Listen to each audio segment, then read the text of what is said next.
Du rejet à la restauration ou à la transformation, il y a un chemin, un processus divin que je veux partager avec vous aujourd'hui. Vous qui portez encore les cicatrices de l'abandon, de l'incompréhension ou de la trahison, cette émission est pour vous. Bonjour et bienvenue dans l'émission Rien n'est impossible à Dieu sur la chaîne chrétienne Témoignage TV. Je suis Dorian David Mungenge.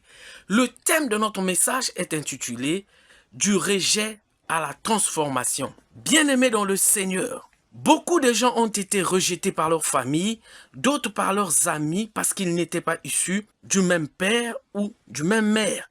D'autres parce qu'ils n'étaient pas issus du même catégorie sociale. Parfois, nous commettons l'erreur de rejeter une personne par rapport à une fausse accusation ou une fausse information. Mais aujourd'hui, le Seigneur veut parler à un homme ou une femme qui a été rejeté, mais aussi à une personne qui a rejeté une autre personne. Pour te rappeler que Dieu ne rejette personne, il est le Père des orphelins, des aveugles, des opprimés, des prisonniers, des veuves et des personnes rejetées. Jésus-Christ est la pierre qu'on avait rejetée qui est devenue la pierre principale, la pierre angulaire. Bien-aimés dans le Seigneur, aujourd'hui nous allons parler d'un grand témoignage d'un homme dans la Bible appelé Jephthé. Juge 11, verset 1 jusqu'au verset 8.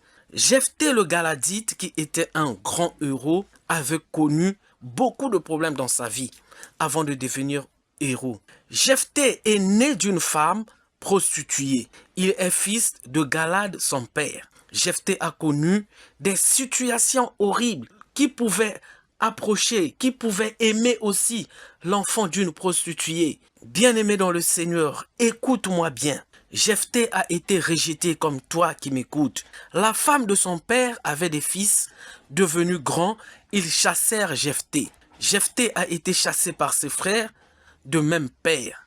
Qui lui dirent, tu n'hériteras pas dans la maison de notre père, car tu es le fils d'une autre femme. Beaucoup de gens subissent le rejet et l'abandon, parce qu'ils sont considérés comme illégitimes et autres. Est-ce que c'est toi qui as voulu être illégitime dans ta vie? Non, bien-aimé dans le Seigneur. Ne t'en fais pas. Dieu ne te considère pas comme un fils illégitime. Tu as ta part dans l'héritage de Dieu. Tu as ta part dans la maison des saints. Tu es un fils bien-aimé de Dieu.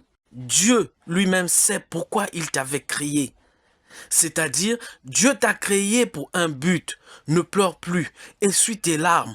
Écoute-moi bien et réécoute ce témoignage de Jephthé. Au verset 3, Jephthé s'enfuit loin de ses frères et il habita dans le pays de Tob. C'est-à-dire, Jephthé fut chassé très loin de sa famille, de peur que Jephthé puisse avoir une part dans l'héritage de son père. Bien-aimé, des gens de rien se rassemblèrent auprès de Jephthé, faisaient avec lui des excursions. Bien-aimé dans le Seigneur, je veux dire à quelqu'un que Dieu n'oublie personne. Il est le réparateur des cas jugés impossibles aux yeux des hommes, mais possibles à Dieu. À cause de Dieu, ta renommée changera. Et je veux dire à quelqu'un, ton problème n'est pas plus grand que Dieu qui t'a créé, qui t'a donné le souffle de vie ce matin. Si tu respires encore jusqu'à maintenant, c'est parce que tu es dans le plan de Dieu. Et sois rassuré qu'il y a de l'espoir pour ceux qui vivent et qui marchent avec Dieu. Cherche Dieu dans ta vie et tu seras heureux. Bien-aimé dans le Seigneur, au verset 4 jusqu'au verset 5, quelque temps après, les fils d'Ammon firent la guerre à Israël. Et comme les fils d'Ammon faisaient la guerre à Israël, les anciens de Galad allèrent chercher Jephthé au pays de Tob. À cause de ta relation avec Dieu, on te cherchera, toi qui es rejeté ou abandonné aujourd'hui. Parce que le bon berger n'oublie jamais ses brebis. Tes oppresseurs te chercheront, ils verront ta gloire, parce que tu es né pour briller. Et personne ne peut éteindre ta lumière. Dans Matthieu 5, verset 15, il est écrit, « On n'allume pas une lampe pour la mettre sous le buisson, mais on la met sur le chandelier. » C'est-à-dire, on n'allume pas la lumière pour la mettre dans un lieu caché. En Christ, nous sommes devenus des témoins lumineux de la grâce de Dieu. Ta place ne sera plus en exil.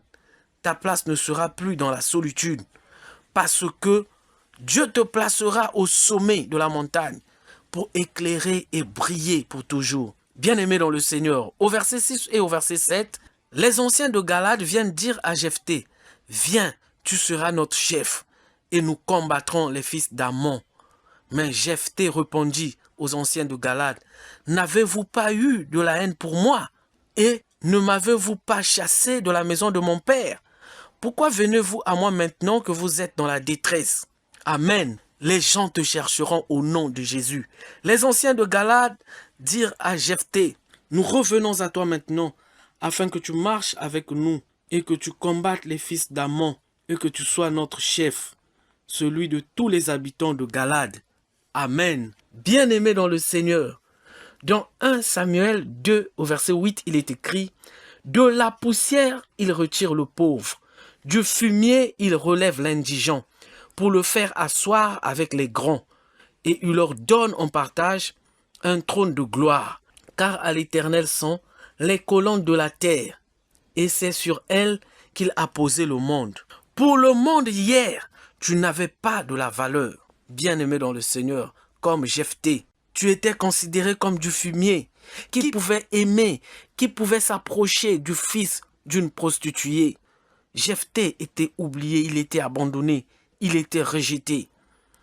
Mais pour Dieu, tu as de la valeur. Tu es une créature si merveilleuse.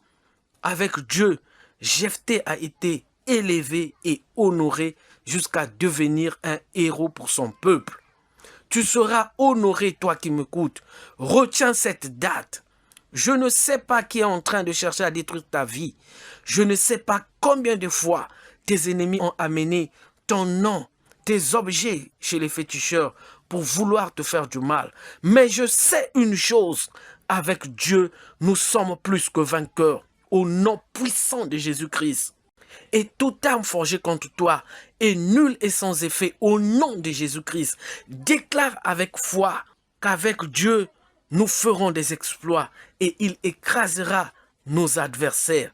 Psaume 60, verset 14. Bien-aimé dans le Seigneur, Dieu seul est capable d'utiliser des situations difficiles ou des situations de souffrance pour écrire une grande histoire dans ta vie. Dieu seul est capable de te prendre dans le fumier pour t'élever et te faire asseoir sur la place des grands. Souviens-toi de Joseph qui a été rejeté par ses frères. Joseph a été vendu comme prisonnier. Joseph a souffert dans la prison, mais Joseph a été élevé comme gouverneur de toute l'Égypte au nom de Jésus.